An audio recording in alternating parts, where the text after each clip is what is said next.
Monday, late morning, everyone. My name is Bill. Let me check in on my co host to make sure he's all ready to join us. Um, as you guys know, Catalin, my co host, the guy is always dressed to the nines. Unlike me, right? I'm kind of casual today. So let's knock on his co host prep room, make sure he's ready to roll. All right, I hear him responding. So let's bring him in. Hey there. That was a good one. Thanks for knocking. I got to make sure you're decent. Yes, sir. Yes, sir. Ready? It's Monday. Can't believe it's May already, Bill. I It's know. wonderful, wonderful. I'm so glad that we're here. I'm so glad that we're our monthly value add to our listeners, our friends, our family, and clients. So super excited for today. Absolutely. And for those of you who are getting this, either if you're getting it as a live stream, thank you for joining us today. Thank you for sharing your time. If you may be watching this, listening to this on demand, welcome to you as well. These days, there's not enough time to do everything you want. So I'm a big believer on, on demand. When you need it, you want to hit a button and start consuming the information. Right on? All right. So, Catalin, let's start with this. What did you do yesterday in celebration of Cinco de Mayo? Anything fun, special?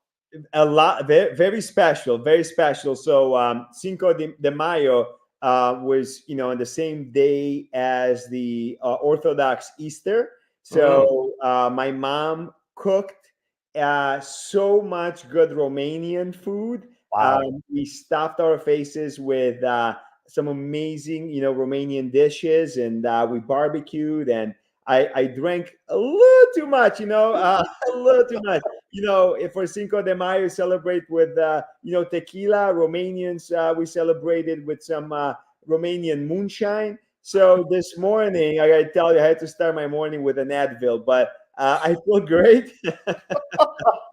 Hey, audience members, you just heard Catalin's secret of curing the hangover. It's the Advil. I'm with you. It's the best. Is the Yeah, best. A little bit of I'm Advil, with you. lots of liquids, some B12s, and we're ready to rock and roll. Yep. And that's why, as part of today's live stream, I shared with everyone, I said, hey, let's knock on Catalin's hosting room, make sure he's ready to roll. So, as always, you are ready to roll. It's show up you play you play at life the same way you want to play and everything. So I show up, as I tell my kids, always be the best version of yourself, no matter what. So show up and do your best. So Yep, spot on with that. So let's start our conversation today with you dropping, leading the conversation off with like current trends. Do you care to share like a market update? And maybe after you do that, I'll lean in and give another dimension to it as a consumer, as a general layperson. How's that? perfect. Sounds like a plan. So I want to share a little bit about today. This past weekend, too, right? I also celebrated, but we also worked really, really hard. So we listed a property in Forest Park, and I got to tell you, the way the market is, it was just unbelievable. So we listed Wow. it on Wednesday, and I put in the comments no showings until the open house. I Right. gotta tell you, my phone just blew up. We received two offers without people even looking at it, and they were like, just let us go in, please. It was just an absolute craziness. We had at the open house. It started 11 to 12:30, an hour and a half, and we had 12 parties coming in. Wow. It was at 10:58, I had people in front of the door waiting to come in. Very and I hope this story kind of summarizes how the market is. At the end of the open house, We had three more very, very, very solid offers. So we ended up, we didn't even get to do our additional showings because the client was like, hey, I love the offers, and then we selected the best offer. We're under contract, and we're moving towards closing. It's just the market. There is so much demand right now. Yeah. I think everybody got used to the fact that the rates are in the sevens. I think that I haven't had back in the day, I would say a year ago, everybody wanted to talk about the rates. Now I don't have as many rate conversations as I used to, and this is something probably we can bring some insight into those conversations. Of course, people still want the best rate, still want to get a good deal, but people are out there shopping, and they're there to make some moves. So as far as the market goes, if you list a property that's in great condition, Yeah. for priced well, because Right. just price it like crazy, priced well, you're going to get a lot of demand, and you're going to potentially sell it for the money you want or even more. Yeah, spot on. My guess is for this recent Forest Park property that you listed for sale, you must have had some banged up rock star pictures, because I think it always starts with that. Because if someone can't make it to an open house, but if the pictures, maybe the videos are good enough, they're going to say, you know what, I'm not going to waste my time. Let's drop an offer. Let's get ourselves into the dance, right? 100%. I'm so glad you brought this up. Pictures, videos, staging are extremely important, because I said it a couple of days ago. Emotions create motion. So if you Right. see yourself living in that property, if you see your furniture, if you see how things should look like, and the quality of pictures and videos, Metaport. I'm a big believer in doing the Metaport and the actual floor plan, Mm-hmm. because people understand exactly what they're getting themselves into. I can't believe that I still see listings with pictures with taken with a phone. Nothing, like, phones are great, but they're not professional pictures for listings. I'm not a big fan of those. I know. The old cliche, you get what you pay for. You get the outcome that you pay for. That's with any service business. Now, if I may, I'm not surprised to hear you drop that story, to drop that very unique story that you're a part of. And the reason why I say that, audience members, I'm leaning in to drop this in front of you.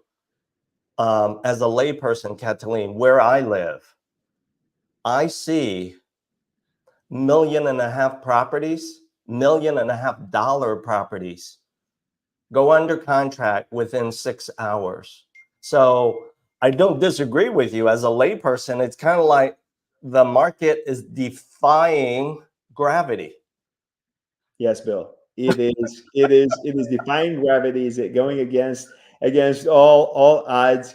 And people, still sit on really good savings. I do believe that with this big shift in wealth from the baby boomers to Mhm. the next generation, we're sitting on very heavy cash balances, and people want to buy and spend money. So we clearly see it in the market, and data doesn't lie. So as you said, 6 hours on the market is gone. That's how it is.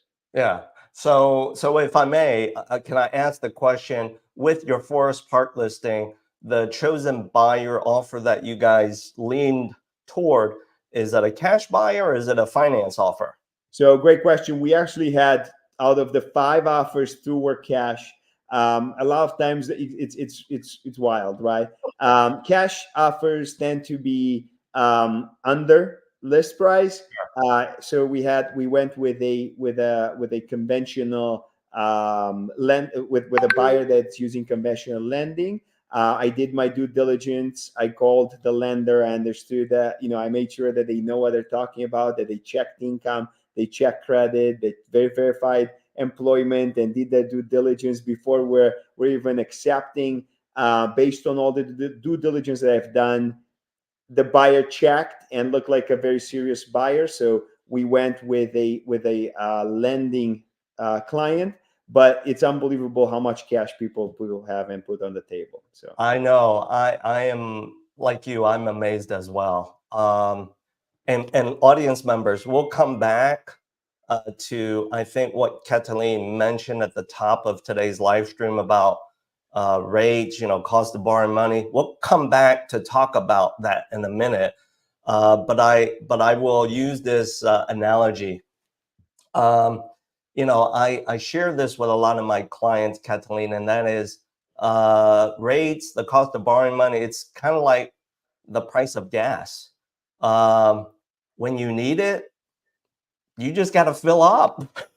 yes, sir. Yes, sir.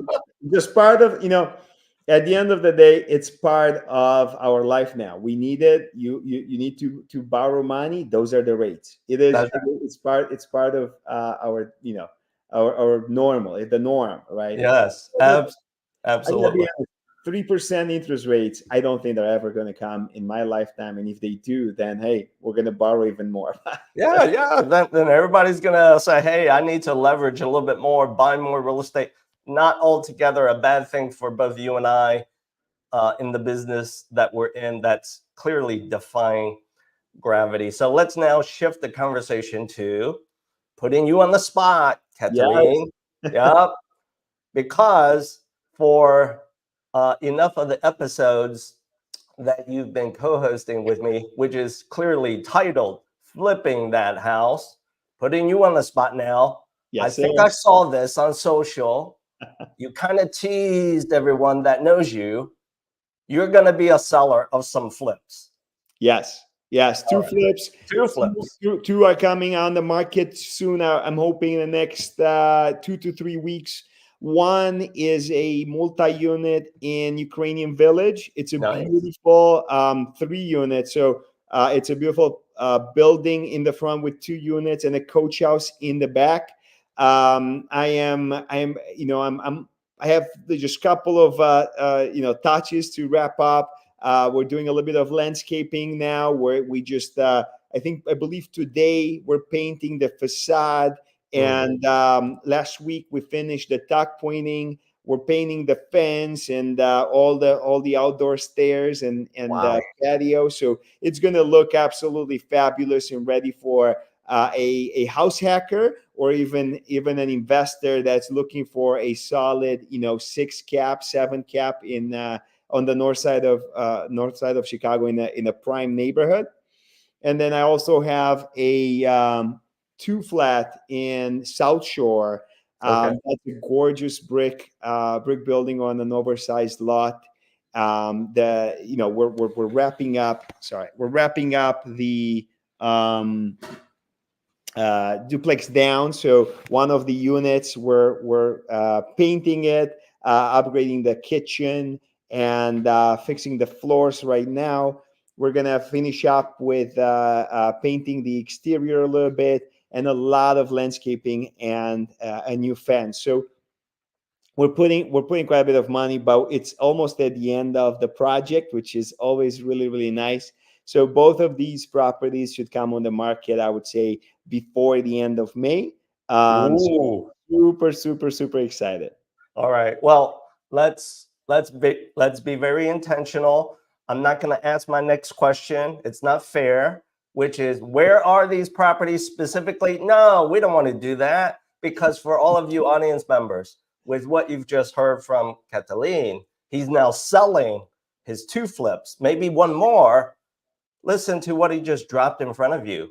He is absolutely making these properties, if you are the chosen buyer, to be an armchair investment. You don't have to lift a finger, right? Yes, both of these properties are going to be ready to go for either, as you said, an armchair investor where they could easily do, I call it mailbox money, right? At the end of the month, you pay your mortgage, and then whatever is left comes right back to you.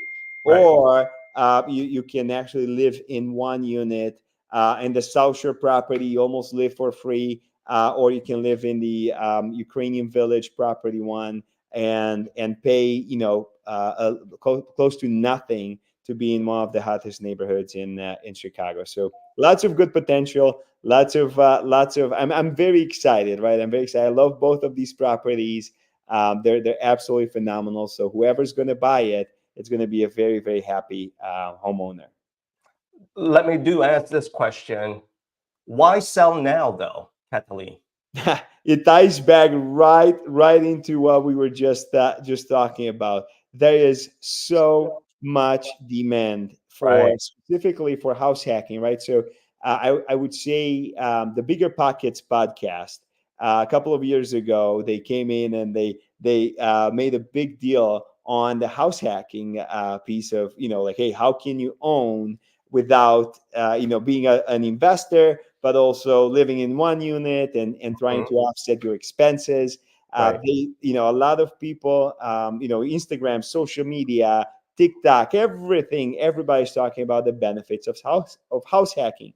So multi-units, 2 to 4 properties that are ready to go and priced well are few and far in between. Yeah. So not a lot of house hackers have the monetary capacity or even the capacity to fix a big project, right? It's just, Right. I remember my first one, and it was just I aged 5 years, right? So a lot of times these multi units, they are ready to be rented, or they're already rented and they're in great shape. They have new electric, new plumbing, new roof. I mean, ready to go. Armchair, as you said earlier, are very rare, very rare. So Yeah. that's why I want to sell now, because this is the time where there's the highest demand. Yep. I'm hoping to make the most money out of it. Of course, we're in the money making business, so I want to make the most profit. Absolutely. And that's what your business of flipping those houses is all about. Whether you're doing this obviously for yourself and or when you're representing a client who's executing a flip. For the last part of our conversation today, can you share some of the what I call misperceptions when using other people's money, right? When you're not paying cash, when you're going to source financing. You and I both know this because we're professionals in the business. There's traditional financing, Yes. there's private or hard money, kind of intertwine that term. And then there is a third bucket, right? We'll come back to what that third bucket is. But can you lean in and talk about what are the typical misperceptions that people should really know? Yes. So I would say I would start with the misperception of traditional lending, right? A lot of people think, and this is the oldest in the books, and I can't believe it's still there, right? That you have to, for a multi-unit owner occupied, you have to put 25 or 20% down payment. That is absolutely incorrect. If you buy a multi-unit to live in, and it's one of your, you can show the bank that you're going to live there and that you make it yours, then the 20 or 25% down payment, it's a myth. You can come and put as low as 3.5% down payment. And there's also programs out there for veterans and other grants from the government that you can buy a multi-unit with as little as 0% down. Right. So I would say that's the biggest and craziest myth. Secondly, I just told you the story. Cash is not always king. Nowadays, lenders, experienced lenders, just like you, Bill, can get complicated deals from start to finish. So there's a myth out there that if you come with a loan and you're trying to buy a house, then you don't have a chance. That's incorrect. You need to make sure that you have the right lender by your side that will, call the listing agent. They will do the due diligence. They'll explain that you're pre-approved and pre-qualified and verified and all that good stuff. And Right. also having the right realtor that will be able to explain your financial situation and how strong you are as a client. I would say those are the two big things, right? As far as bank and traditional lending. And then as far as private money, a lot of people, the misconception is that they're sharks. There, people imagine those, I don't know, let's say payday loan stores where they'll charge you 30% interest rate, and they're gonna be super, fine printy and just take advantage of you. Right. That's a total myth. That's a total myth. The only difference is, private lenders, private money lenders, will definitely have a higher interest rate than the banks. Okay, so let's say maybe the banks are in the sevens, I borrow money in the tens, right? But the secret is speed Yes. of execution. Right. Right. So, for example, if I find a home that I need to buy and close in less than 2 weeks, I know that a traditional lender won't be able to do that. But my private money lender is able to secure the note and close in 2 weeks or less, which Hmm. that gives me the advantage of negotiating a bit harder Hmm. and also being extremely competitive. And it all depends. Those are tools, I would say, Bill, in my toolbox. Those are tools, and I use them depending on each project, right? Right. So if I can use a traditional lender and save money on the rate, I will do so. If Right. I need to use a private money lender, then and I need to use that tool, then I use that. So and then a lot of times people think that once you get the private money, you can't get out of it, which is incorrect. Yeah, it's incorrect. It's incorrect. You get it, you buy the house, you fix the house, and then you can refinance, go back to Bill. I say, Bill, I fixed this property, it's stabilized, I have equity in it. Let's put a 75% loan to value loan on it with a 7% interest rate or whatever, 7.5% interest rate. And then I secure a 30-year fixed mortgage, or I can, be as creative as I want with Bill, and I can do 15-year, 20-year. I can do all sorts of different strategies that Bill will advise me, right? Whether an adjustable rate mortgage or whatever makes most sense for that specific project. Yeah.